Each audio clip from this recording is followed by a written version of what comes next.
Hello વિદ્યાર્થી મિત્રો, તમે 1.2નો દાખલાઓનો વિડીયો તમે જોયો હશે. દરેકને એમાં ખ્યાલ આવ્યો હશે.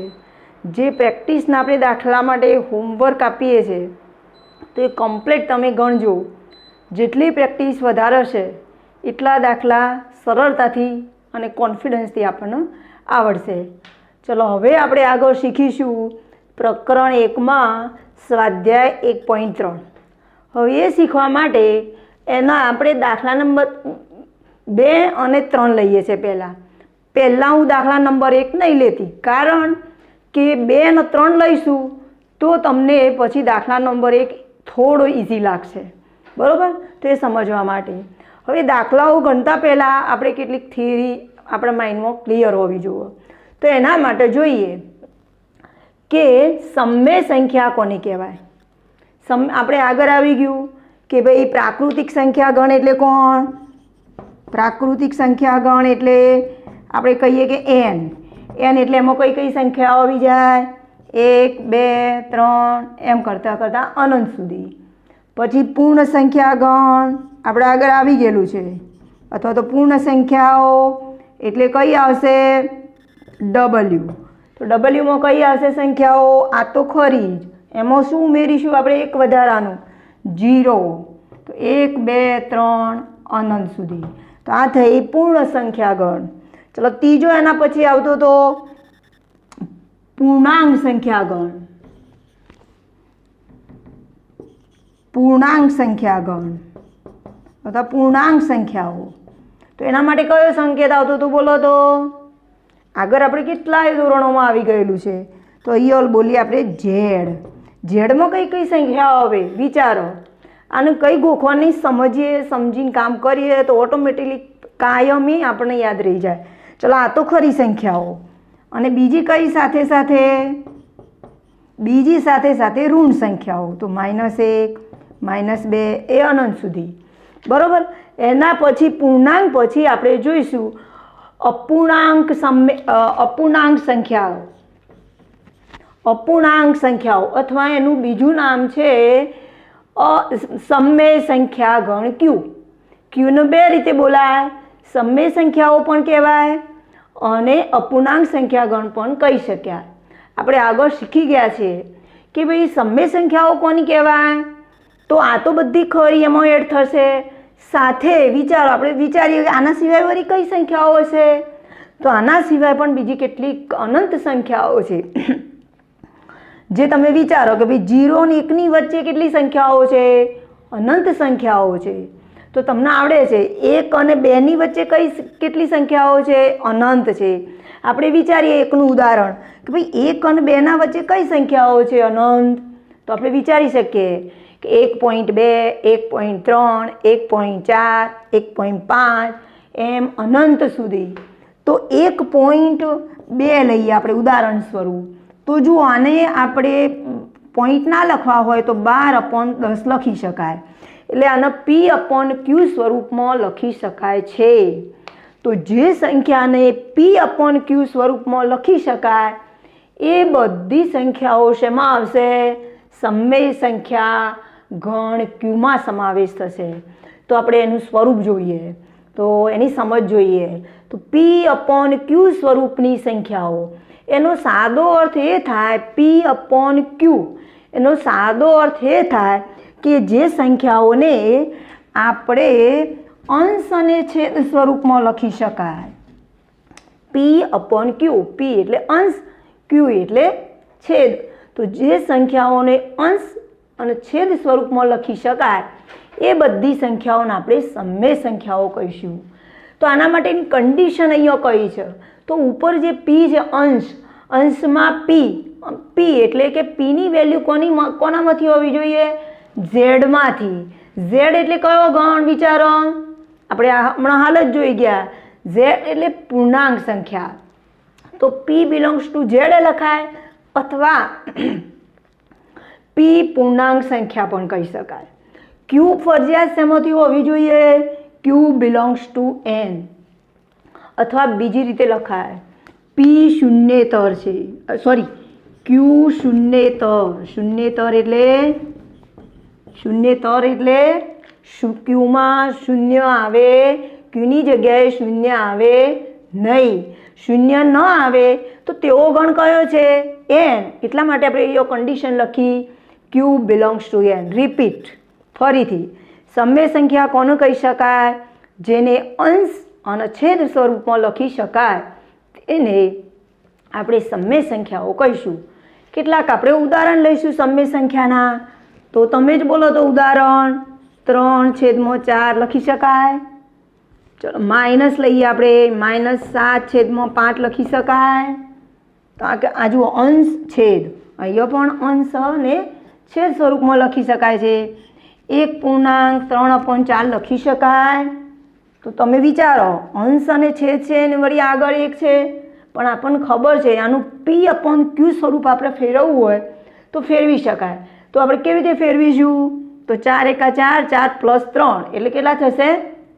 7.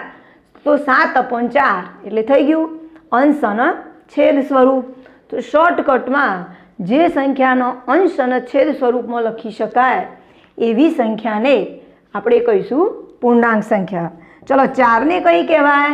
પૂર્ણાંક કહી શકાય. અરે સોરી, અપૂર્ણાંક કહી શકાય છે. સોરી, 3/4, -7/5, 1.3/4 આ બધી સંખ્યાઓ કેવી છે? અપૂર્ણાંક સંખ્યાઓ, એટલે કે સમય સંખ્યાઓ. તો સમય સંખ્યાઓ કોને કહીએ?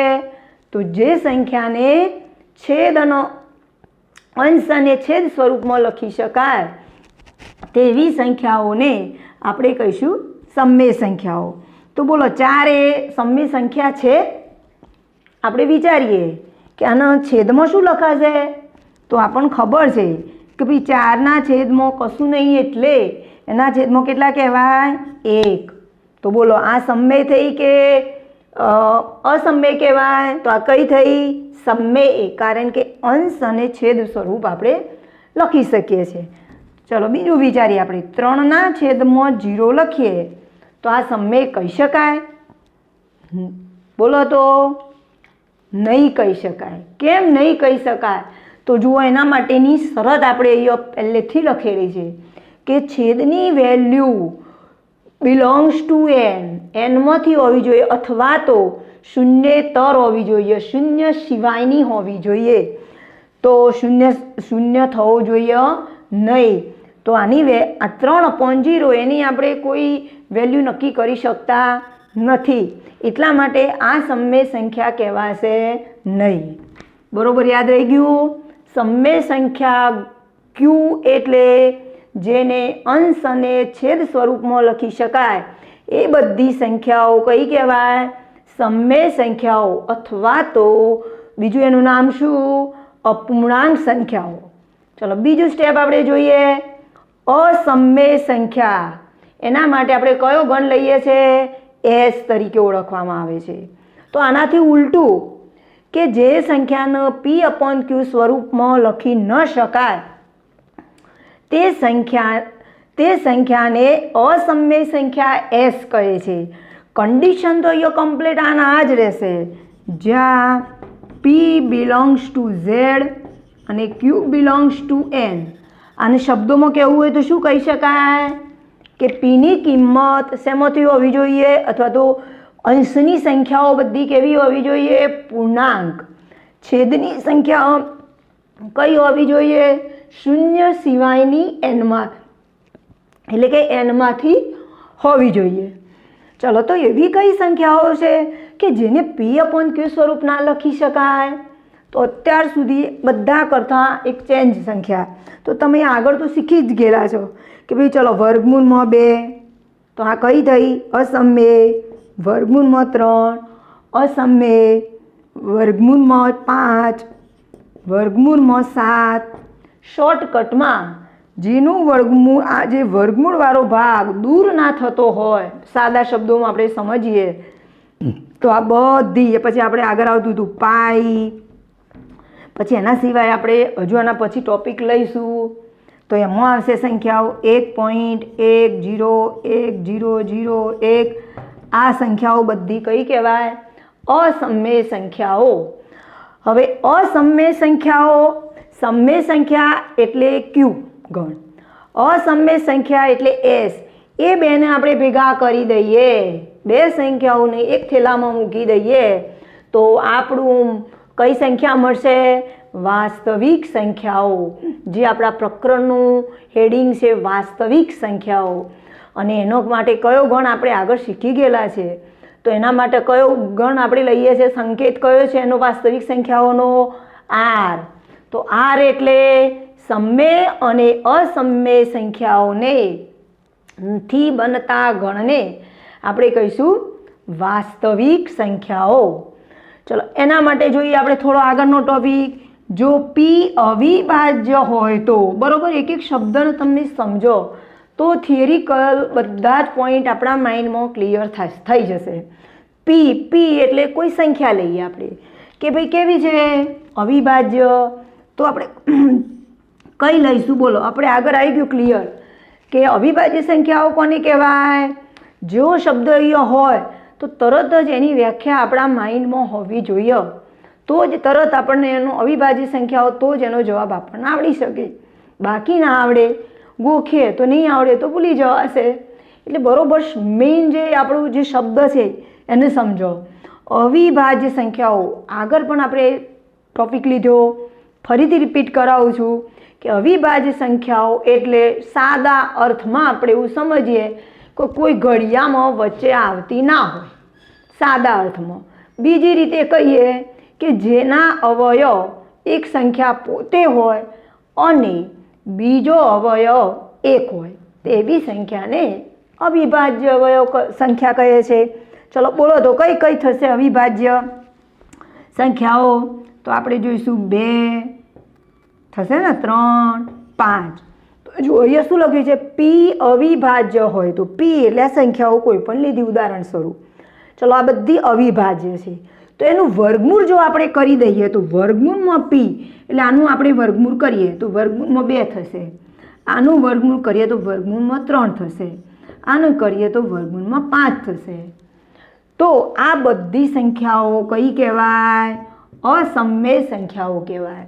તો વર્ગમૂળમાં 5, વર્ગમૂળમાં 3, વર્ગમૂળમાં 6, આ બધી સંખ્યાઓ કેવી થશે? અસમમેય.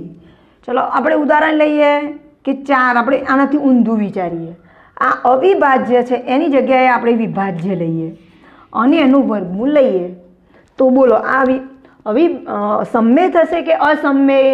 તો વિચારીએ કે ભાઈ 4નું વર્ગમૂળ તો કેટલું થાય? 2 થાય. તો એટલા માટે 2 તો કેવી સંખ્યા છે? તો 2ને તો આપણે P/Q સ્વરૂપમાં લખી શકીએ છીએ. એટલા માટે 2 જો સમમેય થાય તો વર્ગમૂળમાં 4 પણ શું થાય? સમમેય જ થાય. તો એ બરોબર આપણે વિચારીને લખીએ. ચલો આગળનો પોઈન્ટ. કોઈ એક સંખ્યા છે એ સમમેય છે અને વર્ગમૂળમાં બી અસમમેય છે તો a પ્લસ વર્ગમૂળમાં બી એટલે એનું ઉદાહરણ લઈએ. કેવી સંખ્યા થશે? ઉદાહરણ આનું a એટલે સમમેય સંખ્યા લઈએ, સમમેય એટલે આપણે 3 લઈએ. ચલો અહીંયા પ્લસ બી એટલે એનું વર્ગમૂળમાં કોઈ પણ સંખ્યા લઈએ, વર્ગમૂળમાં લઈએ 5. તો આખી જે સંખ્યા થઈ ટોટલ આ સંખ્યા, તો એ કેવી થશે? સમમેય કે અસમમેય? બોલો તો કેવી થશે? આખી સંખ્યા એક જ કહેવાય. તો આ સંખ્યા હંમેશા માટે અસમમેય જ થાય. શોર્ટકટમાં તમારે યાદ રાખી લેવાનું, કોઈ પણ સંખ્યાની અંદર જો આવી રીતે વર્ગમૂળ રહી જતું હોય, ઘનમૂળ રહી જતું હોય તો એ પ્રકારની બધી સંખ્યાઓ અસમમેય જ થાય. આમ તો 3 એ કેવી છે? એકલા 3 વિચારીએ તો સમમેય, એકલા 5 વિચારીએ તો અસમમેય. પણ આ બેનો આપણે સરવાળો કરીએ તો સરવાળો તો શક્ય નહીં, પણ આખી સંખ્યા એક જ થઈ ગઈ. તો આ કેવી થઈ ગઈ? અસમમેય. તો આપણે શોર્ટમાં લખી શકીએ કે આ એ એટલે સમમેય સંખ્યા અને અસમમેય સંખ્યાનો સરવાળો હંમેશા કેવો થશે? અસમમેય.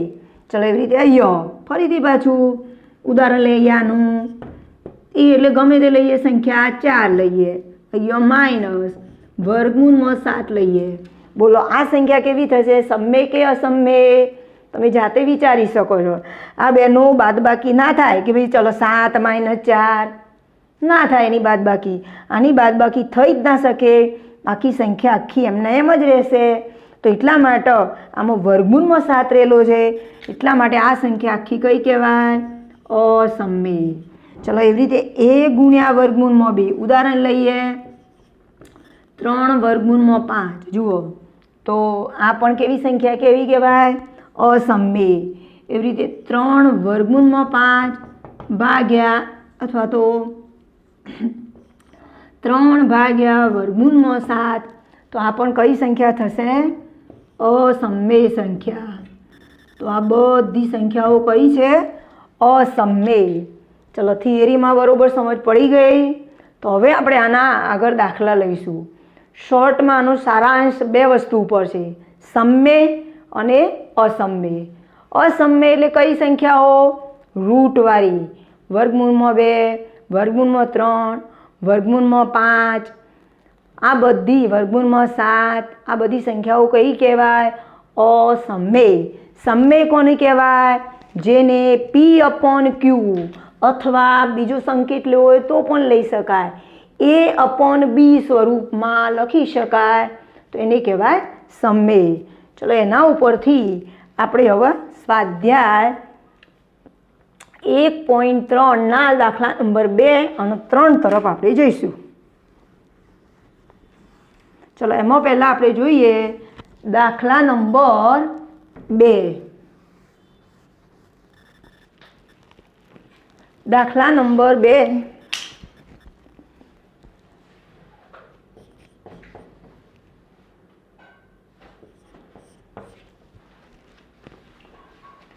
દાખલા નંબર 2 ની આપણે રકમ જોઈએ.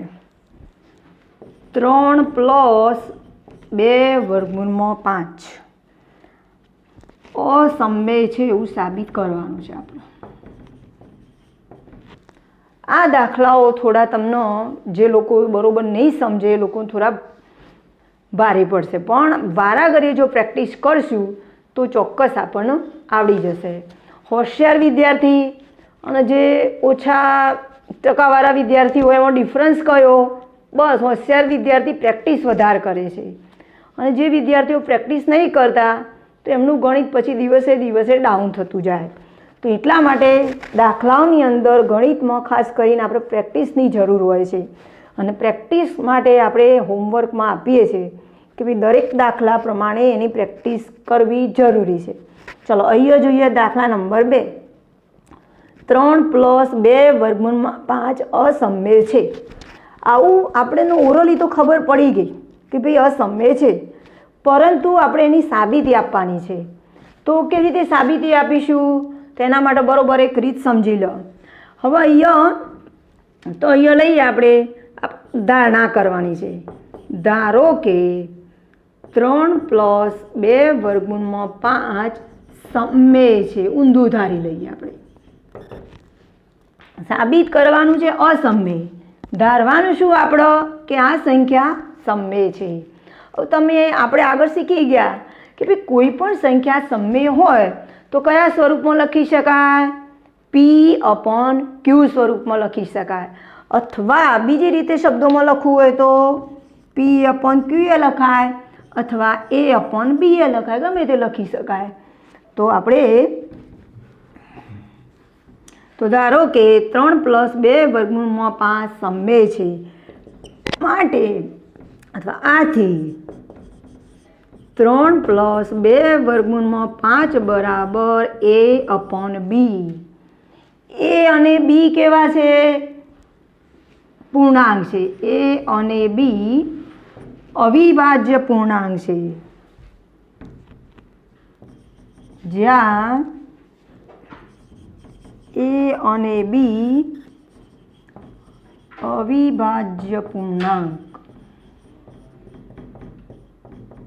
હવે આનો અર્થ શું થાય? a/b અવિભાજ્ય પૂર્ણાંક તો આપણે સાદા અર્થમાં જોઈ લઈએ એકદમ.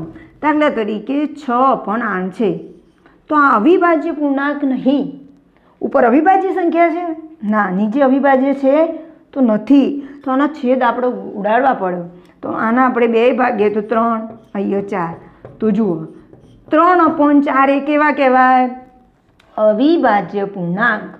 એટલે કે આનો ગુસા કેટલો આવે 1। 6/8 અવિભાજ્ય પૂર્ણાંક નથી, તો એ રીતે આપણે સમજવાનું। ચલો, તો એ અને બી અવિભાજ્ય પૂર્ણાંક છે, માટે આપણે એવું લખીએ 3 + 2 વર્ગમૂળમાં 5, આના જ ફરીથી લખીએ છીએ આપણે a/b। અહીંયા આપણે ટાર્ગેટ કયો રાખવાનો? તો જે વર્ગમૂળવાળી સંખ્યા છે એનું સૂત્ર કરતા બનાવવાનું, આપણે મેઇન ટાર્ગેટ રાખવાનું। મેઇન ધ્યેય આપણો આનો વર્ગમૂળમાં 5ને આપણે સૂત્ર કરતા બનાવવાનું। ચલો, વર્ગમૂળમાં 5ને સૂત્ર કરતા બનાવવું હોય તો પહેલાં કોણ દૂર થશે? 3 કે 2? કોણ થશે પહેલાં? 3 થશે, પછી 2ને દૂર કરવા પડશે, બરોબરની સામેની સાઈડ આપણે લઈ જવા પડશે। ચલો, અહીંયા જુઓ, દેખો આગળ +3 છે, તો બરોબરની સામેની સાઈડ જશે તો +3ની જગ્યાએ કેટલા આ બાજુ લખી શકાશે આપણે? બોલો તો તમને ખબર છે, a/b એમને એમ લખ્યા। 3નું આપણે જમણી સાઈડ ડાબી સાઈડથી જમણી સાઈડ તરફ લઈ જઈએ છીએ, તો જે પદને આપણે લઈ જઈએ એ પદનું ચિહ્ન બદલાય। આ પદનું પ્લસ છે તો અહીંયા શું આવશે? માઇનસ આવશે। ચલો, આગળ બીજો પોઈન્ટ આપણે લઈએ।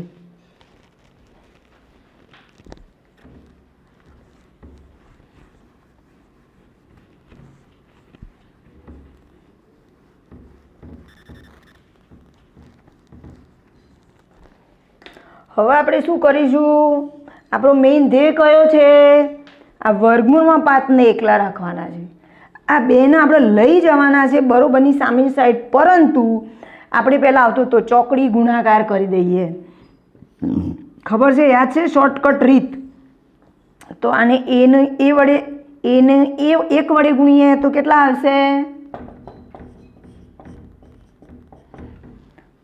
a વચ્ચે માઇનસ છે એટલે માઇનસ, બી ગુણ્યા 3 એટલે કેટલા થશે?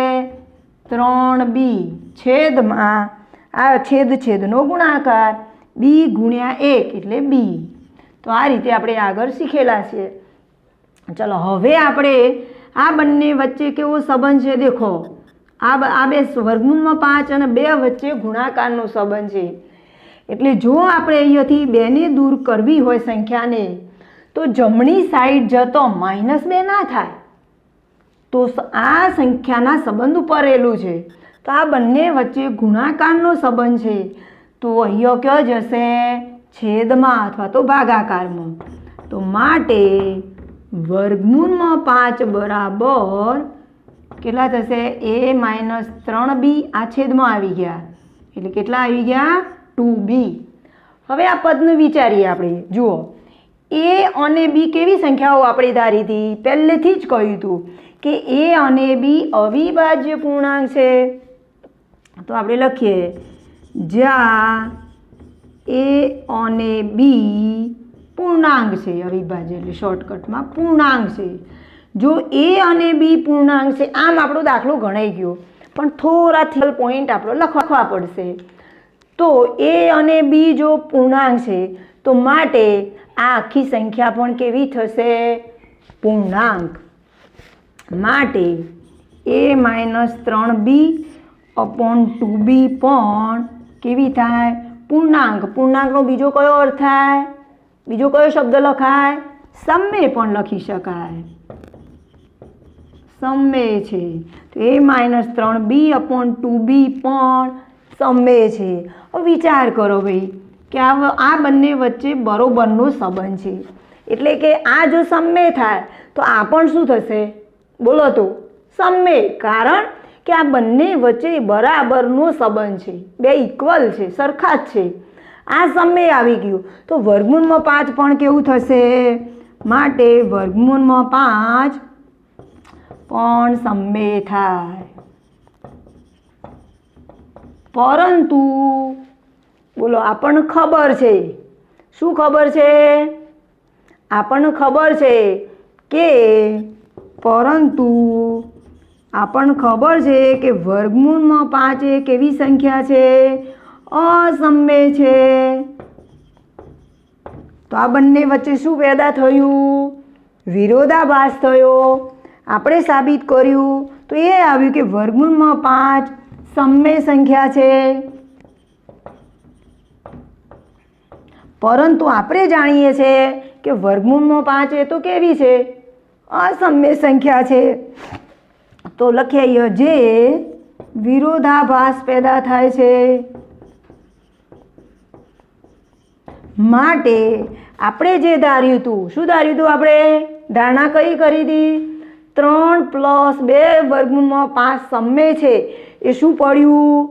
ખોટું પડ્યું. જે વિરોધાભાસ છે, જેથી આપણી ધારણા કેવી પડશે? ખોટી પડે છે. માટે શું લખી શકીશું? માટે ડાયરેક્ટ લખી દઈએ 3 + 2 વર્ગમૂળમાં 5 અસમમેય છે. બોલો કેવું લાગે દાખલો? આટલેથી બરોબર ફરીથી રિપીટ સમજાવી દો આ દાખલો આખો ફરીથી. જો શું કરવાનું? તો જે સંખ્યા આપણને આપી હોય એ સંખ્યા સમમેય સંખ્યા છે એવું સાબિત કરવાનું છે. તો આપણે ઊંધું ધારી લેવાનું દરેક સંખ્યામાં કે ભાઈ સમમેય છે. સમમેય હોય તો એને કેવા સ્વરૂપમાં લખી શકાય? અંશ અને છેદ, એટલે કે a/b સ્વરૂપમાં લખી શકાય. જ્યાં a અને b કેવા છે? અવિભાજ્ય પૂર્ણાંક અથવા તો સમમેય છે. તો આના જ આપણે પોઈન્ટ લીધો. પછી શું કર્યું? અહીંયા 3 + 3 ના આ બાજુ લઈ ગયા બરોબરની સામેની સાઈડ, તો -3 થયા. આ બેનો શું કર્યો? ચોકડી ગુણાકાર કર્યો એટલે આ પદ આવી ગયું. આ 2 આવ્યા તો 2 ક્યાં જશે? છેદમાં. આટલેથી આપણું ગણતરીનું કામ પૂરું થાય છે. પરંતુ થિયરીના કેટલાક પોઈન્ટ આપણે લખવા પડે. એ લગભગ દરેક દાખલામાં એક સરખા બનશે.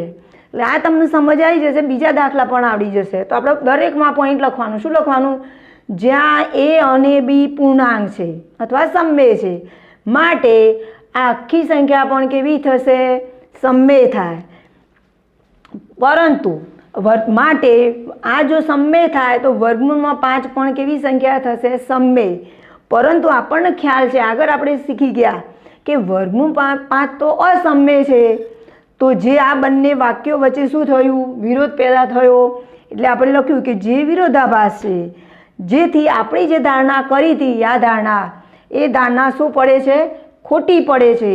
તો સાચું શું આવશે? 3 + વર્ગમૂળમાં 5 અસમમેય છે. ખબર છે તમને? આ રીતે ધારણા કરવાની ને પાછળથી ધારણા ખોટી પડે તો એક સાબિતીની એક આ રીત છે. આ રીતને કહેવામાં આવે છે અનિષ્ટાપત્તિની રીત, જે આપણે 9મા ધોરણમાં પ્રમેયની સાબિતીના 2 પ્રકારમાં આવતું હતું. તો આ રીતે આ દાખલાને આપણે ગણતરી કરી શકાય. ચલો આવો ને આવો બીજો એક દાખલો લઉં પ્રેક્ટિસ માટે, તમને ખ્યાલ આવી જાય. ચલો અહીંયા પ્લસ છે તો અહીંયા માઇનસ પણ હોઈ શકે. આ સંખ્યા આગળ હોઈ શકે, આ સંખ્યા પાછળ હોઈ શકે. એવું એક આપણે ઉદાહરણ લઈએ આવું ને આવું.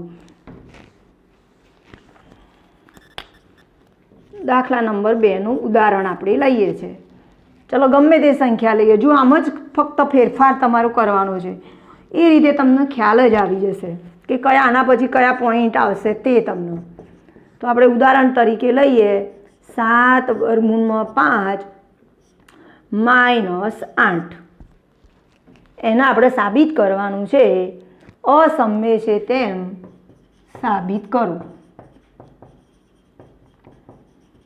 ચલો આગળના દાખલાની જેમ જ બધા પદો. આને પહેલાં શું ધારવાનું? સમમેય. તો લખી દઈએ 7 વર્ગમૂળમાં 5 -8 સમમેય સંખ્યા છે. તો માટે સમમેય સંખ્યા હોય તો આને કેવા સ્વરૂપમાં લખી શકાય? 7 વર્ગમૂળમાં 5 -8 બરાબર a/b લખી શકાય. જ્યાં a અને b કેવા છે?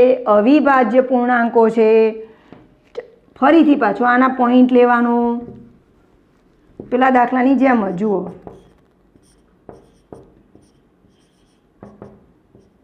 આપણે 5 ના લઈએ તો અહીંયા લઈએ વર્ગમૂળમાં 2. ગમે તે સંખ્યા હોઈ શકે. ચાલો આ પોઈન્ટ એના એ લખ્યો. હવે સૂત્ર કરતા કોને કરવાના છે? બરોબર યાદ કરો તો કોને કરવાના છે? વર્ગમૂળવાળી સંખ્યાને. વર્ગમૂળવાળી સંખ્યા એટલે કોણ છે? અહીંયા વર્ગમૂળમાં 2. તો પહેલાં કોને દૂર કરવા પડશે? 8ને. તો જો આ બાજુ કયું ચિહ્ન છે? અહીંયા ડાબી સાઈડે 8ની આગળ માઇનસ. તો બરોબરની સામેની સાઈડે જશે તો 8નું ચિહ્ન શું થઈ જશે? બદલાઈ જશે. તો A/B તો એમના એમ જ છે. તો -8ની જગ્યાએ અહીંયા બરોબરની સામે બદલ્યું કોણ? આપણે જે સંખ્યાને બદલીએ એનું ચિહ્ન બદલાય. -8 છે એટલે અહીંયા આવી જશે +8. પછી આગળ શું કરવું પડશે? બંનેના છેદ સરખા કરવા પડશે. એટલા માટે શોર્ટકટ રીત સરવાળો કરવો હોય તો એની શોર્ટમાં રીત છે કે ચોકડી ગુણાકારની રીત. A ગુણ્યા 1 એટલે કેટલા થશે? બોલો તો.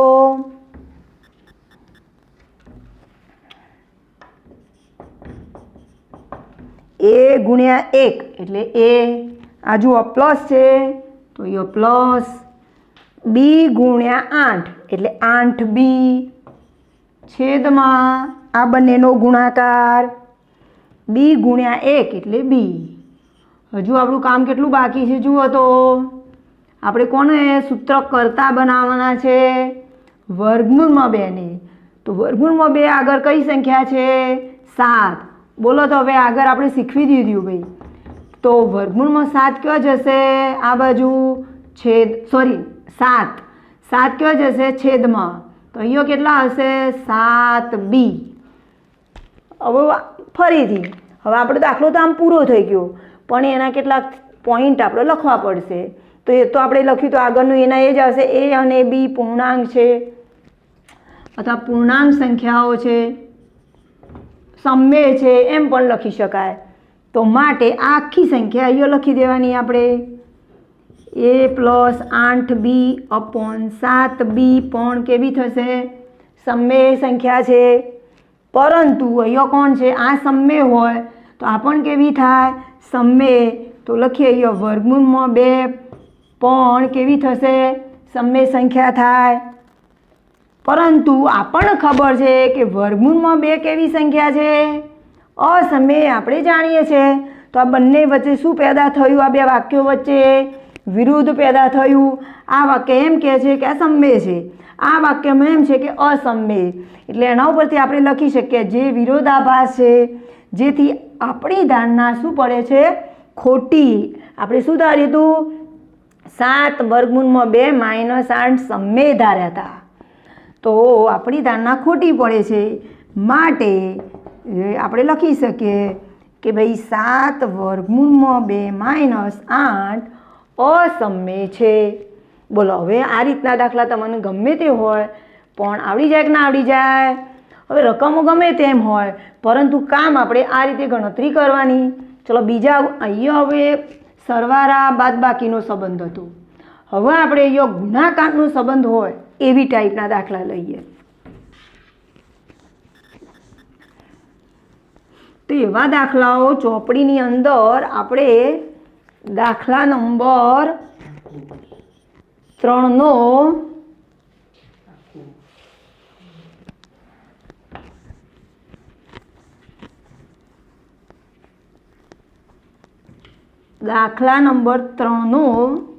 બીજો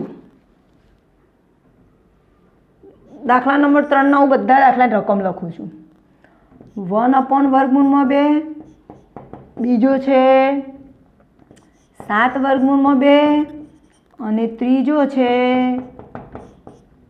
6 + વર્ગમૂળમાં 2. બોલો ત્રીજો દાખલો તો તમને આવડી જાય રીતે ગણાયો આપણે એ રીતે કમ્પ્લીટલી. હવે અહીંયા જુઓ આ બે રકમો ડિફરન્સ કયો છે? તો અહીંયા તમને ખ્યાલ આવશે કે 6 અને વર્ગમૂળવાળી સંખ્યા વચ્ચે પ્લસ સરવાળો અથવા બાદબાકીનો સંબંધ હોય ત્યારે આપણે ગણી જે રીત એ પ્રમાણે થશે. આ બંને વચ્ચે કેવો સંબંધ છે? અહીંયા ગુણાકારનો. તો ગુણાકારના રીતે આપણે એવું દાખલા લઈએ તો આપણે લઈશું હવે બીજો 7 વર્ગમૂળમાં 5 અસમમેય છે તેમ સાબિત કરું.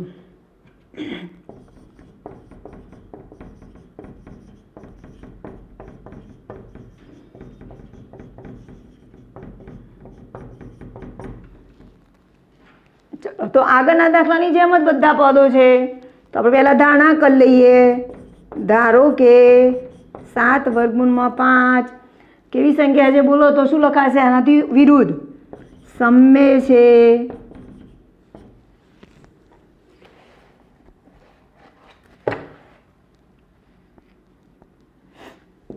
7 વર્ગમૂળમાં 5 સમમેય સંખ્યા સમમેય છે. ચલો સમમેય હોય તો આપણે કેવા સ્વરૂપમાં લખી શકીએ? અંશ અને છેદ. તો માટે 7 વર્ગમૂળમાં 5 બરાબર આપણે શું લખી શકીશું? a/b, જ્યાં a અને b આગળના દાખલાની જેમ જ શબ્દો a અને b અવિભાજ્ય પૂર્ણાંક છે.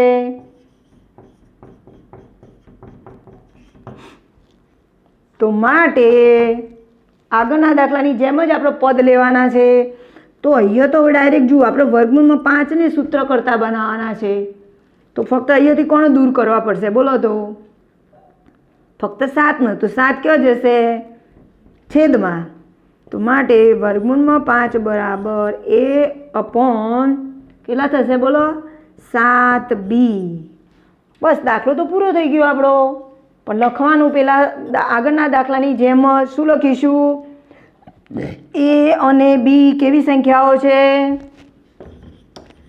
a અને b પૂર્ણાંક સંખ્યાઓ છે.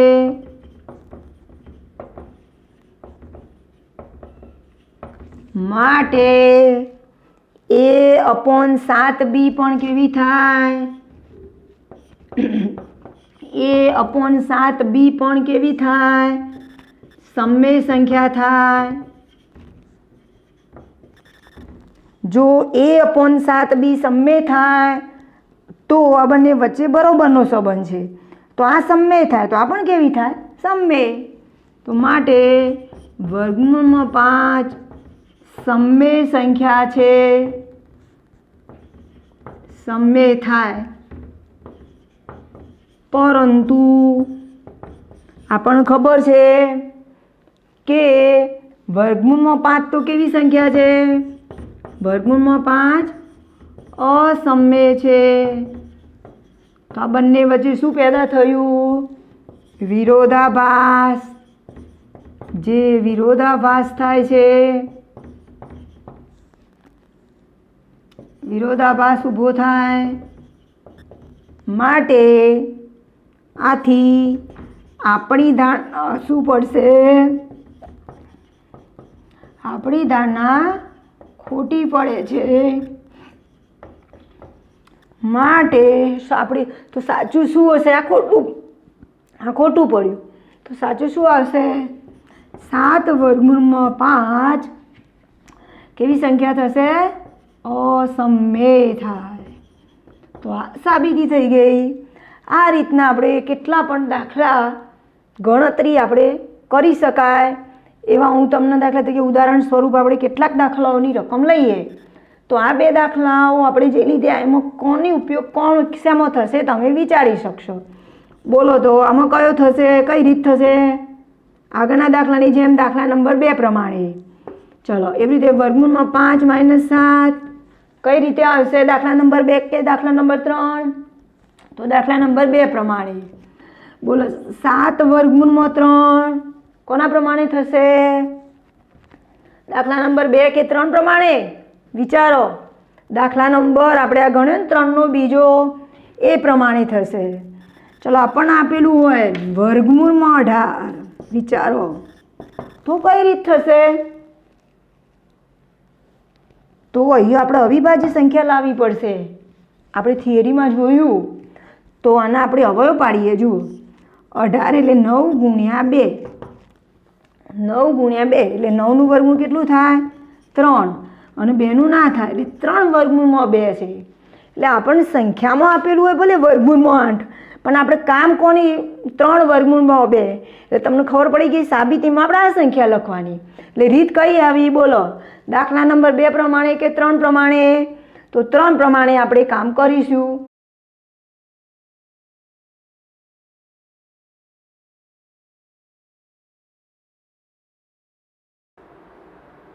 હેલો વિદ્યાર્થીઓ મિત્રો, આપણે આગળ જોયું હતું સ્વાધ્યાય 1.3 એનો દાખલા નંબર 2 અને 3.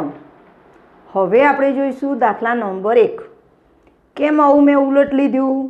કારણ કે જો તમને દાખલા નંબર 2 અને 3માં સમજ પડી જાય તો થોડી દાખલા નંબર 1માં વધારે સારી સમજ પડી જાય, કારણ કે થોડો દાખલા નંબર 1 થોડો ભારે છે એટલા માટે. તો ચલો આપણે દાખલા નંબર 1 જોઈએ. તો સ્વાધ્યાય 1.3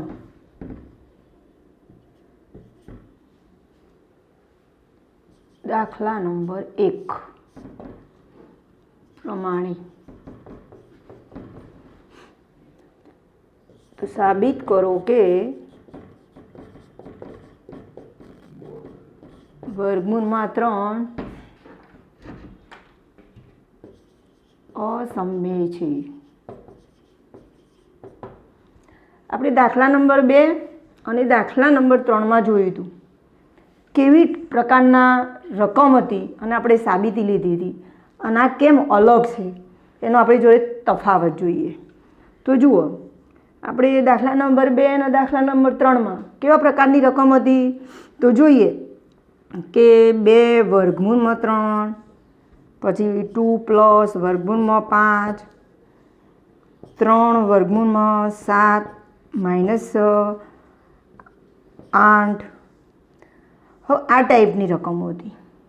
હવે આ રકમ અને આ 3 ટાઈપ, આ 3 જે મેં દાખલા રાખ્યા એ રકમમાં તફાવત કયો છે કે જેના કારણે આના કરતાં આની રીત થોડી બદલાય છે. તો આપણે સમજીએ રકમનો તફાવત પહેલાં, કારણ કે આપણને પરીક્ષામાં જો દાખલા આવે તો ઘણી વખત આવડતા હોય તેમ છતાં પણ આપણે ગણી નહીં શકતા, કારણ કે આપણને તફાવત જ ખબર નહીં હતી કેટલાક રકમની, કે ભાઈ આમાં આ રીત આવે, આમાં આ રીત આવે. અને આ જે દાખલો છે એ આપણે બરાબર સમજવો પડશે, કે જો તમે બરાબર સમજો નહીં અને પ્રેક્ટિસ નહીં કરીએ તો આપણને પછી નહીં આવડે. તો હોશિયાર વિદ્યાર્થી અને ડલ વિદ્યાર્થીમાં તફાવત આટલો છે કે હોશિયાર વિદ્યાર્થી વારાઘડીએ દાખલાની પ્રેક્ટિસ કરે છે, જ્યારે ડલ વિદ્યાર્થી એક વખત વિડીયો જોઈ લીધો અથવા એક વખત સાહેબે ભણાવી લીધું પછી આપણે રિવિઝન ના કરીએ, પ્રેક્ટિસ ના કરીએ તો એ દાખલાઓ પછી આપણને આવડે નહીં. માઇન્ડ બંનેના સરખા છે પણ તેમ છતાં પણ આટલો બાળકોનો તફાવત પેદા થાય. તો જોઈએ આપણે બરાબર અહીંયા તફાવત અહીંયા આપણે રકમનો. તો જુઓ, આમાં વર્ગમૂળમાં 3 અંદર અવિભાજ્ય છે અને આગળ 2 ગુણાકારમાં છે. હવે આમાં જુઓ, આ સમય સંખ્યા વચ્ચે પ્લસ છે પછી પૂર્ણાંક, એ રીતે આ અસમય સંખ્યા અને આ એટલે આ, અને આમાં શું છે જુઓ, એકલું ફક્ત વર્ગમૂળમાં 3. તો આવી ટાઈપની કઈ રકમો હોઈ શકે તો આપણે જોઈએ તો વર્ગમૂળમાં 2, વર્ગમૂળમાં 5, વર્ગમૂળમાં 7, વર્ગમૂળમાં 11, વર્ગમૂળમાં 31. તો જો આ બધી સંખ્યાઓ કેવી છે, અંદર વર્ગમૂળમાં રહેલી સંખ્યાઓ અવિભાજ્ય છે, અને એટલા માટે આની રીત, આ બધા દાખલાની રીત એક જ ટાઈપ આવશે. જો એક દાખલો તમને આવડી જશે તો બાકીના આપણને બધા ઓટોમેટિક પ્રેક્ટિસ કરીશું એટલે આવડી જશે. તો આગળના દાખલા નંબર 2 અને 3માં આપણે જોયું હતું એ પ્રમાણે અહીંયા આપણે ધારણા કરવાની છે. તો આપણે આ દાખલા નંબર 2 અને 3માં કઈ ધારણા કરી હતી યાદ કરો તો દાખલા નંબર 2 અને 3માં આપણે આ જે સંખ્યા હોય એના આપણે સાબિત કરવાનું છે અસમમેય, ધારવાનું ઊંધું. તો આપણે શું ધારીશું?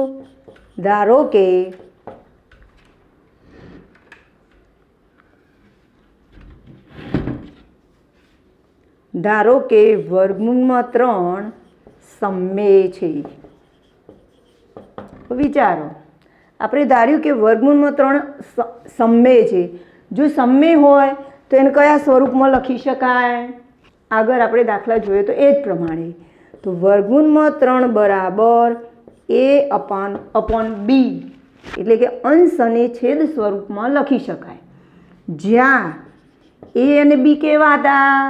આગળ હતું એમ જ, એ અને બી અવિભાજ્ય પૂર્ણાંક.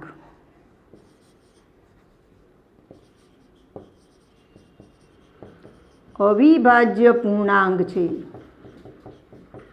આ શબ્દનો અર્થ આપણે આગળ જોયો હતો, ફરીથી રિપીટ જોઈએ કે એ અને બી અવિભાજ્ય પૂર્ણાંક એટલે શું? તો દાખલા તરીકે એક ઉદાહરણ સ્વરૂપ આપણે સંખ્યા લઈશું, પછી આની જોડે આપણે કમ્પેર કરીશું તો આપણને ખ્યાલ આવશે. ચલો આપણે લઈએ દાખલા તરીકે 3/4. બીજી સંખ્યા લઈએ 20/15. હવે જો આ બે સંખ્યાઓમાં તફાવત કયો છે? તો જુઓ, આ અવિભાજ્ય છે, આ ત્રણેય.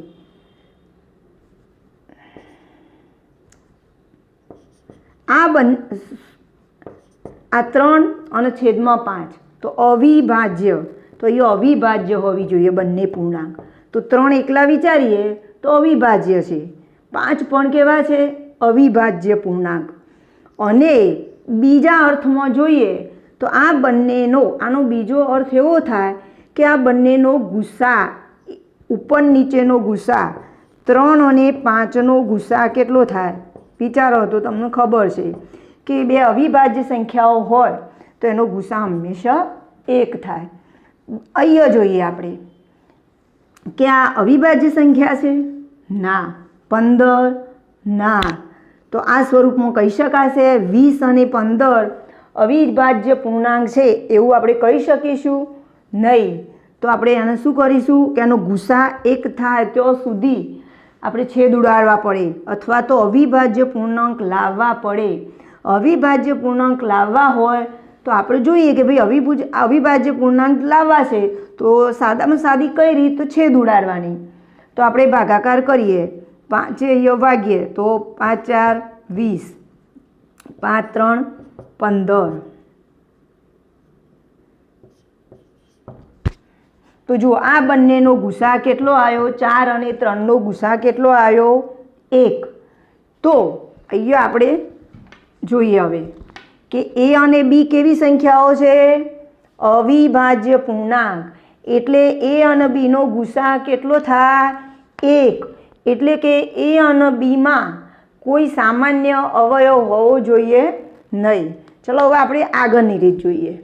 હવે શું કરીશું? તો અહીંયા ચોકડી ગુણાકાર કરી દઈએ. ચોકડી ગુણાકાર તો શું થશે? વર્ગમૂળમાં 3b બરાબર a. ચલો આપણે પદોને ઉલટાઈ દઈએ. a બરાબર વર્ગમૂળમાં 3b. હવે શું કરીશું? તો બંને બાજુ વર્ગ કરીએ. તો એનો સ્ક્વેર બરાબર વર્ગમૂળમાં 3b હોલ સ્ક્વેર. બંને બાજુ શું કર્યો આપણે? બંને બાજુ વર્ગ કરતા. ચલો સાદું રૂપ આપીએ. એનો સ્ક્વેર એટલે કેટલો થશે? a સ્ક્વેર બરાબર વર્ગમૂળમાં 3નો સ્ક્વેર કેટલો થશે? બોલો તો. આગળ આપણે આવી ગયું કે વર્ગમૂળમાં 3નો સ્ક્વેર 3 થાય. કેવી રીતે થયા? તો આપણે વિચારીએ. વર્ગમૂળમાં 3નો સ્ક્વેર, તો જુઓ વર્ગમૂળ એટલે આપણે ઘાતના, આપણે 8મા ધોરણ 9મા ધોરણમાં આવી ગયેલું છે. પણ આપણે જોઈએ આ વર્ગમૂળમાં 3 ના લખવા હોય તો 3ની આપણે કેટલી ઘાત લખી શકીએ? 3ની 1/2 આનું હોલ સ્ક્વેર તો છે જ.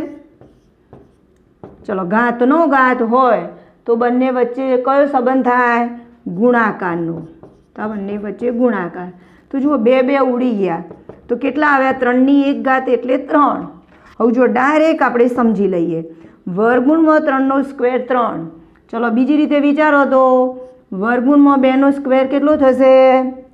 આની જેમ વર્ગ અને વર્ગમૂળ જતા રહે એટલે 2. એ જ રીતે વર્ગમૂળમાં 5નો સ્ક્વેર બોલો તો કેટલા થશે? 5. તો ચલો વર્ગમૂળમાં 3નો સ્ક્વેર 3 અને બીનો સ્ક્વેર b સ્ક્વેર. હવે આપણે આગળ એક પ્રમેય જોયું 1.3 તો એના મુજબ આપણે પ્રેક્ટિકલી જોઈ લઈએ કે જો અહીંયા તમને લખ્યું હોય 25 બરાબર 5 ગુણ્યા બી, તો વિચારો તો 5 એ કોનો અવયવ કહેવાય? 25નો કહેવાય. એ જ રીતે 5 એ કોનો પણ અવયવ કહેવાય? અરે સોરી, બી એ કોનો અવયવ કહેવાય? 25નો. બી એટલે શું? તો બી એટલે કોઈ સંખ્યા કઈ હશે ફરજિયાતપણે 25ને ભાગી શકાય એવી જ હશે. તો આપણને ખબર છે. ચલો એવી જ રીતે 9 લખીએ તો 3 ગુણ્યા 3 લખાય. તો 3 એ કોનો 9નો 3 વડે ભાગી શકાય, એટલે 3 એ 9નો શું કહેવાય? અવયવ.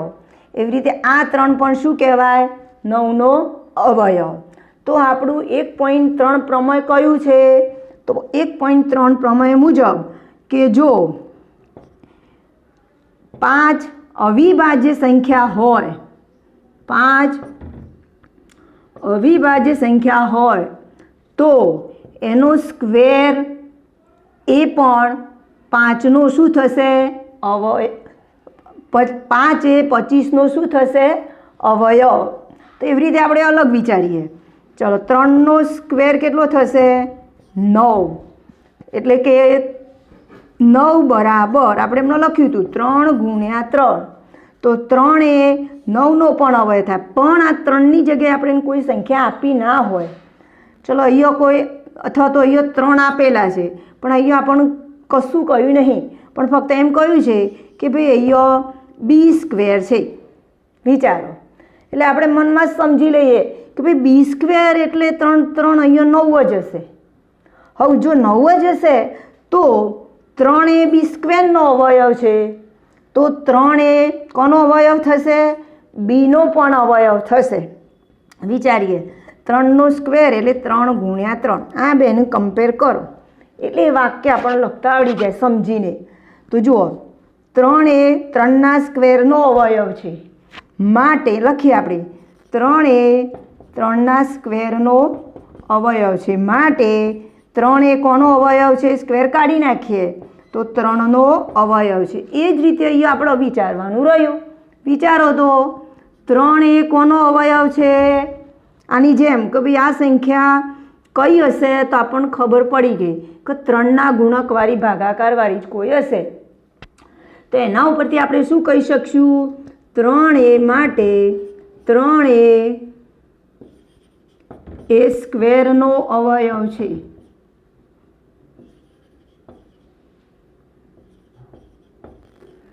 માટે 3 એ કોનો અવયવ છે? ઉપરથી સ્ક્વેર કાઢી નાખો તો એનો પણ અવયવ છે.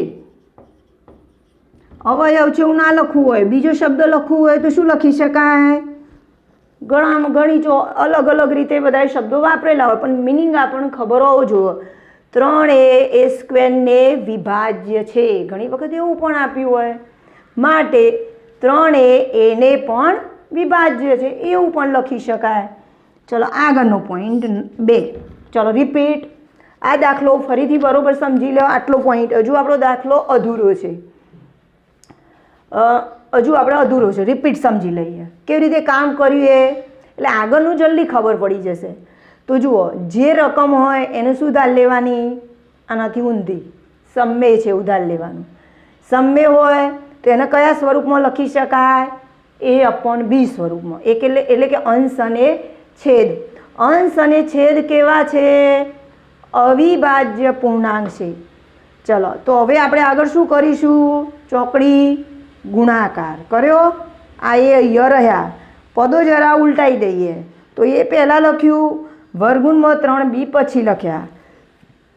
શું કર્યું? બંને બાજુ વર્ગ કર્યું. તો એનો સ્ક્વેર એ સ્ક્વેર, વર્ગમૂળમાં 3નો સ્ક્વેર 3 અને બીનો સ્ક્વેર બી સ્ક્વેર. સમજ પડી ગઈ આ પદોમાં? હવે શું કહ્યું આપણે? કે 3 એ સ્ક્વેરનો અવયવ છે, માટે 3 એનો પણ અવયવ થાય. ચલો બીજું સ્ટેપ. આ સ્ટેપ આવડી ગયું તો બીજું તમને ઇઝીલી આવડી જશે. તો આપણે શું ધારવાનું? જુઓ અહીંયા એ છે, તો એની જગ્યાએ આપણે કોઈ સંખ્યા લેવાની છે. તો એ બરાબર જો અહીંયા વર્ગમૂળમાં 3 હોય તો આપણે ધારીએ. કેવી રીતે ધારવાનું હું બતાવું તમને. ધારો કે એ બરાબર 3c લેતા સી એ પણ શું છે જ્યાં સી પૂર્ણાંક છે. ચલો જુઓ કેવી રીતે લીધી આપણી ધારણા.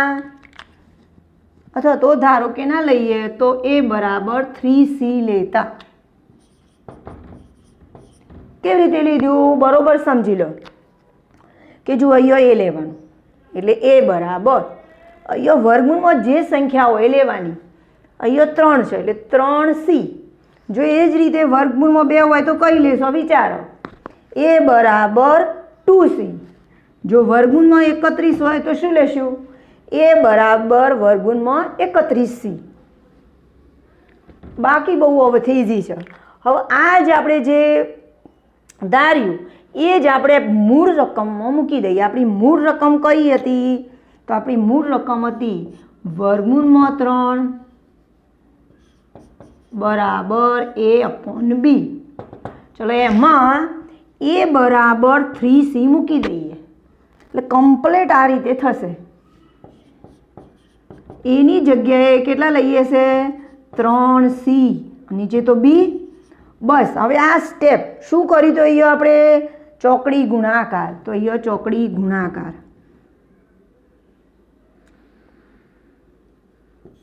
તો વર્ગમૂળમાં 3b બરાબર 3c. શું કરીએ બંને બાજુ આની જેમ જ પદ ઉલટાઈ દઈએ પહેલાં અથવા તો બંને બાજુ શું કરીએ વર્ગ કરીએ. આપણને ખ્યાલ ના આવતો હોય પદ ઉલટાવવાનો કોણ કેવી રીતે આવશે પછી લઈએ. ચલો આની જેમ જ બંને બાજુ વર્ગ લેતા તો બંને બાજુ વર્ગ લઈએ.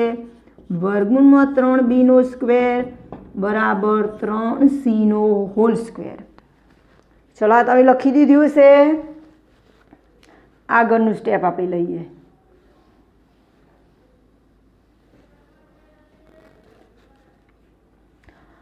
તો માટે શું થશે બોલો તો વર્ગમૂળમાં 3² 3 b² b². ચલો એવી રીતે 3² 9 અને c² c². ચલો અહીંયા 3 છે તો 3 ક્યાં જતા રહેશે છેદમાં તો b² બરાબર 9/3c². જો અહીંયા છેદ ઉડી ગયો તો b² બરાબર કેટલા થશે 3c². જો આના જેવું કમ્પ્લીટલી પદ આવી ગયું. શું લખશો તમે આની જેમ જ અહીંયા લખી દો આપણે 3a² નો અવયવ છે તેવી રીતે લખીશું શું 3ab² નો અવયવ છે માટે 3ab² નો અવયવ છે. માટે 3a કોનો પણ અવયવ થશે 3ab નો પણ અવયવ થાય.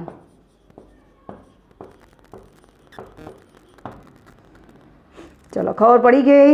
અહીંયા આપણે કયા પ્રમેયનો ઉપયોગ કર્યો પ્રમેય 1.3. આગળનામાં પણ લખી દઈએ આપણે પ્રમેય 1.3. હવે અહીંયા જુઓ શું થયું. આપણે શું ધાર્યું હતું શરૂઆતમાં આપણે એવું ધાર્યું હતું કે a અને b અવિભાજ્ય પૂર્ણાંક છે. તો અહીંયા શું આવી જુઓ 3ab નો પણ અવયવ છે 3a નો પણ અવયવ છે. એટલા માટે આપણી ધારણાથી કેવું આવ્યું તો a અને b નો આપણે લખી દઈએ. જુઓ 3a નો પણ અવયવ થયો 3ab નો પણ અવયવ થયો. તો આ વાક્ય રચના આપણે ભેગી લખી દઈએ. તો લખીએ માટે 3a અને b નો અવયવ થાય. બોલો હવે આપણે શું ધાર્યું આગળ કે a અને b અવિભાજ્ય પૂર્ણાંક છે. અવિભાજ્ય તો માટે આપણે મેં તમને બતાવ્યું હતું કે આનો ગુસા કેટલો થાય બંને અવિભાજ્ય પૂર્ણાંક હોય એટલે 1. એટલે કે એ અને બીમાં કોઈ સામાન્ય અવયવ ફક્ત કોણ હશે? એક જ. પણ અહીંયા શું આવ્યું? તો 3 એ અને બીનો અવિભાજ્ય અવયવ થયો. માટે આ વિધાન શું આવશે? આપણા આગળના વિધાન કરતો કેવું છે? લખીએ, પરંતુ એ કે એ અને બીનો અવિભાજ્ય પૂર્ણાંક છે.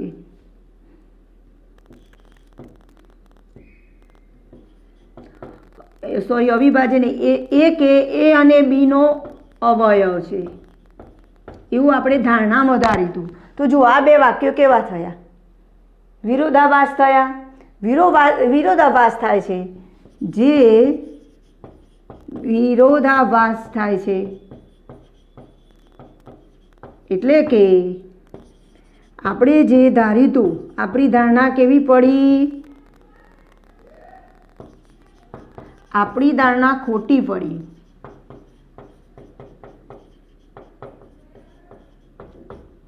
માટે શું લખી શકીશું? કે આપણે ધાર્યું હતું કે વર્ગમૂળમાં 3 સમમેય છે, તો એ ખોટું પડ્યું. તો આપણે લખી દઈએ કે વર્ગમૂળમાં 3 અસમમેય છે. ચલો, આ જ રીતે ખબર પડી ગઈ. આ બરોબર રિપીટ જોઈ લઈએ. આ બીજું સ્ટેપ આપણે ફરીથી જોઈ લઈએ. અને આટલું એટલે ખ્યાલ આવી જાય. આગળના જેવું જ આગળનું સ્ટેપ છે એ જ રીતે અહીંયા છે. તો આપણે શું લીધું? કાઢી નાખીએ આપણે રકમ. તો આપણે શું ધાર્યું હતું? એ બરાબર 3c. તો આપણી જે મૂળ રકમ હતી એ મૂળ રકમ એટલે કઈ હતી આપણી? તો વર્ગમૂળમાં 3 બરાબર a upon b.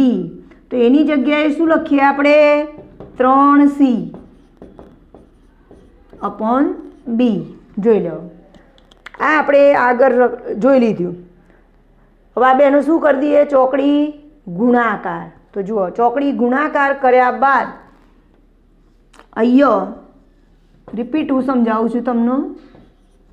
બરાબર 3c. આ સ્ટેપ આપણું હતું. હવે બંને બાજુ આનું શું કર્યો? વર્ગ કર્યો. વર્ગ કર્યો તો શું થશે? આનો વર્ગ કર્યો. આપણે આગળ લખેલું હતું સ્ટેપ. તો વર્ગમૂળમાં 3 નો સ્ક્વેર કેટલો થશે? 3. બીનો સ્ક્વેર b સ્ક્વેર. 3 નો સ્ક્વેર 9 અને c નો સ્ક્વેર c સ્ક્વેર. ચલો જોઈ લો. 3 છેદમાં આવી ગયા, ઉડી ગયા. 3 આવી ગયા. શું લખીશું? 3ab સ્ક્વેરનો અવયવ છે, માટે 3ab નો પણ અવયવ છે. આગળ આપણે સાબિત કર્યું કે ભાઈ 3a એનો પણ અવયવ આવ્યો તો અને 3ab નો પણ અવયવ થયો. તો માટે 3a અને b નો અવયવ થાય. પરંતુ એ કે a અને b નો અવિભાજ્ય અવયવ છે. તો જે આ વાક્ય ના લખીએ તો બી ચાલો, ડાયરેક્ટ લખીએ કે જે વિરોધાભાસ થાય છે એટલે કે આપણી ધારણા ખોટી પડી. માટે વર્ગમૂળમાં 3 કેવા થયા? અસમમેય. ચલો, આ જ રીતે તમને બીજા દાખલા આવડી જાય. આ જ રીતે બધા સ્ટેપ આના આ જ લખવાના છે. બિલકુલ ફેરફાર કરવાનો નથી. હવે આમાં થોડી રકમમાં ફેરફાર આવે એવા લઈએ. દાખલા તરીકે આવા કઈ ટાઈપના દાખલા આવે? વર્ગમૂળમાં 2, જે આપણે હોમવર્કમાં આપીશું વધારે પ્રેક્ટિસ કરવા માટે. વર્ગમૂળમાં 5, વર્ગમૂળમાં 17, વર્ગમૂળમાં 18. આ રીતે આવશે? વિચાર્યો તો આવશે કે નહીં? નહીં આવે આ રીતે. આ ટાઈપના દાખલા માટે શું કન્ડિશન છે? વર્ગમૂળમાં રહેલી સંખ્યા કેવી હોવી જોઈએ? અવિભાજ્ય પૂર્ણાંક. યાદ રાખ, અવિભાજ્ય સંખ્યા હોવી જોઈએ. બોલો, 18 અવિભાજ્ય છે? ના. તો જુઓ, ખરેખર આનું સ્વરૂપ કયું હોવું જોઈએ? જે આપણે હોમવર્કમાં મૂકીશું આ ટાઈપના. 18 એટલે 9 ગુણ્યા 2, 9નું વર્ગમૂળ 3, વર્ગમૂળ 2. બોલો, અહીંયા તો આ બંને વચ્ચે આગળ એક સંખ્યા આવી ગઈ ગુણાકારમાં 3. બોલો, હવે આની રીત આ પ્રમાણે થશે નહીં થાય. એટલે બરોબર સમજો, દેખાવથી બંને સરખા લાગે છે પણ બંનેની ગણતરીની રીત સરખી નથી. ચલો એવી રીતે જોઈએ. 32. બોલો, દેખાવથી કેવા લાગે છે? સરખા. આપણે જો સમજીએ ના તો બંનેની રીત એક જ લાગે, પરંતુ જુઓ આ પણ અવિભાજ્ય સંખ્યા નથી. અહીંયા કન્ડિશન છે કે અવિભાજ્ય હોવી જોઈએ, અવિભાજ્ય નથી. તો અહીંયા શું થશે, આપણે હવે પાડીશું તો 16 દુ 32, 16ના અવયવ અરે 16નું વર્ગમૂળ 4 અને 2ના વર્ગમૂળમાં 2. તો જો આ સંખ્યા થઈ ગઈ. તો આગળ ગુણાકારમાં 4 આવી ગયા. તો આ રીતે આના થશે નહીં. કયા પ્રકાર પ્રમાણે થશે આ બેના ગણતરી? પ્રકાર 2 દાખલા નંબર 2 અને દાખલા નંબર 3 પ્રમાણે આની ગણતરી થશે. ચલો ઓકે, આવડી જાય એવો છે. આનું બધું પ્રેક્ટિસ કરવી પડે એવી છે દાખલાની, કારણ કે આખા ચેપ્ટરની અંદર આ ટાઈપના દાખલા થોડા તમને એવા ભારે લાગશે, પરંતુ એની વારાઘડી આપણે પ્રેક્ટિસ કરીશું એટલે તો આવડી જશે, ઇઝી પડશે. ચલો રિપીટ આના હું તમને હોમવર્ક બરોબર પ્રેક્ટિસમાં વધારે પડતા દાખલા આપીશ એટલે આવડી જશે. હવે આમાં થોડી રકમમાં ફેરફાર થાય એવો આપણે લઈએ દાખલો. સમજી લો કે જે આપણને ચોપડીના આપેલું છે દાખલા નંબર 3નો પહેલાની રકમ છે 1/√2.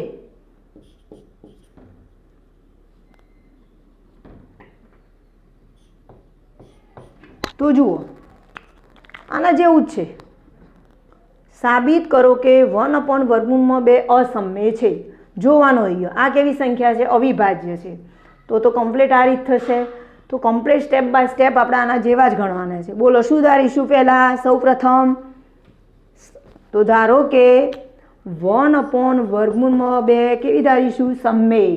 જો સમય હોય તો આપણે બોલો તો શું લખીશું? A/B, જ્યાં A અને B કેવા છે? અવિભાજ્ય પૂર્ણાંક. અવિભાજ્ય પૂર્ણાંક છે. એનો અર્થ શું થયો? અવિભાજ્ય પૂર્ણાંક છે એટલે કે A અને Bમાં કોઈ સામાન્ય અવયવ છે નહીં. એનો અર્થ એવો થયો. ચલો હવે શું કરીશું? આપણે ચોકડી ગુણાકાર કરી દઈએ. તો અહીંયા શું આવશે? B બરાબર વર્ગમૂળમાં 2A. આગળની જેમ સંખ્યા થઈ ગઈ. આપણે આગળના દાખલામાં વર્ગમૂળમાં 3 વાળા દાખલામાં જોયું હતું કે આપણે શું ધાર્યું હતું? વર્ગમૂળમાં 3 બરાબર A/B. પછી સ્ટેપ વિચાર કરો, ચોકડી ગુણાકાર કર્યો તો તેવી રીતે આપણે ચોકડી ગુણાકાર કર્યો. શું થયું? તો A બરાબર વર્ગમૂળમાં 3B આવતા હતા. તેવી જ રીતે અહીંયા થયો, પણ ડિફરન્સ કયો છે એ જુઓ તમે કે અહીંયા પ્રથમ સ્ટેપમાં A છે, અહીંયા શું છે? B. વર્ગમૂળમાં 3ની જોડે હતા B, એની જગ્યાએ વર્ગમૂળમાં 2ની જોડે કોણ છે? A. તો એટલા માટે થોડો ફેરફાર આવશે. એની જગ્યાએ B અને Bની જગ્યાએ A. બાકી રીત એના એ જ આવશે. વિચારો. ચલો હવે શું કરીશું? આગળના સ્ટેપની જેમ જ બંને બાજુ શું કરીશું? વર્ગ.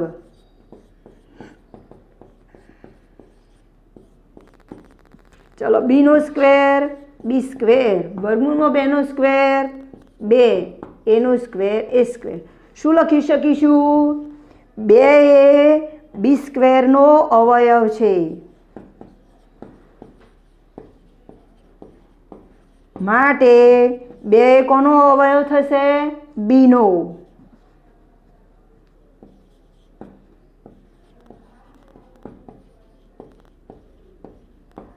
પહેલું સ્ટેપ પૂરું થયું. કયા પ્રમેય મુજબ?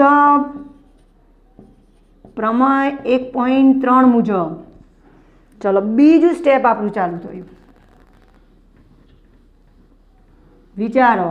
ધારવાનું હતું આપણે, મેં તમને બતાવ્યું હતું કે કેવી રીતે ધારવાનું. તો અહીંયા આપણી મૂળ રકમ જોવાનું અથવા અહીંયા જોવાનું.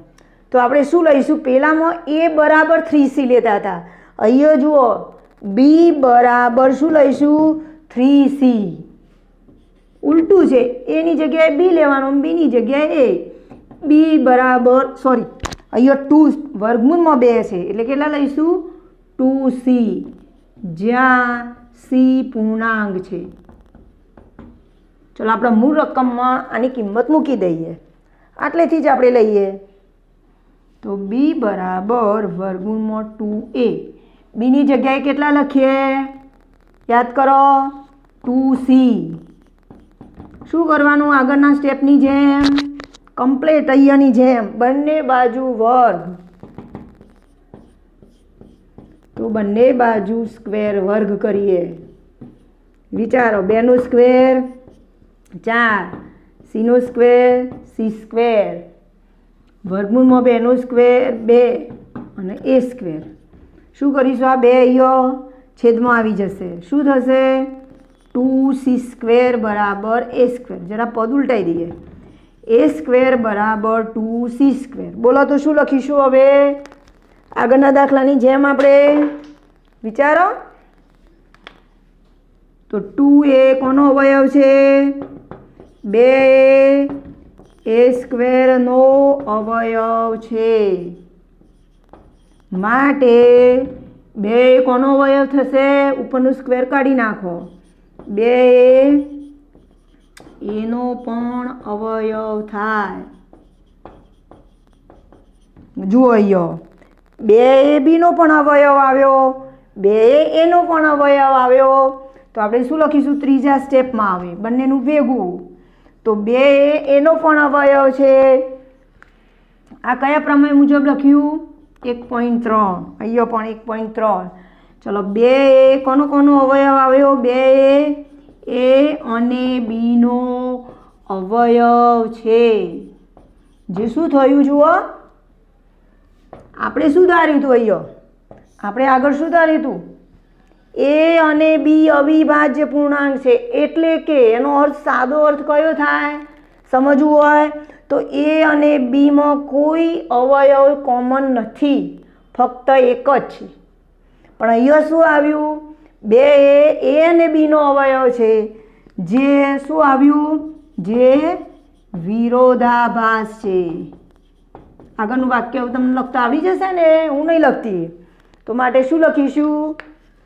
માટે આપણી ધારણા ખોટી પડે છે. માટે શું લખીશું? 1/√2 અસમય છે. બોલો, સમજ પડી જાય? આ દાખલા, આ પ્રકરણમાં આ દાખલાઓ થોડા તમને હેવી લાગશે બીજાને કમ્પેરમાં. એટલે બરોબર પ્રેક્ટિસ કરવી પડશે. બરોબર? આનું હોમવર્ક આપણે જોડે આપી દઈશું. એટલે બરોબર પ્રેક્ટિસ કરજો અને દરેક ચોપડામાં સારા રાઇટિંગે લખજો. ઓકે? ચલો, તમે બધા વિડીયો જોવો છો એ બદલ થેન્ક યુ. અને બરોબર ધ્યાનથી જોતા રહેજો.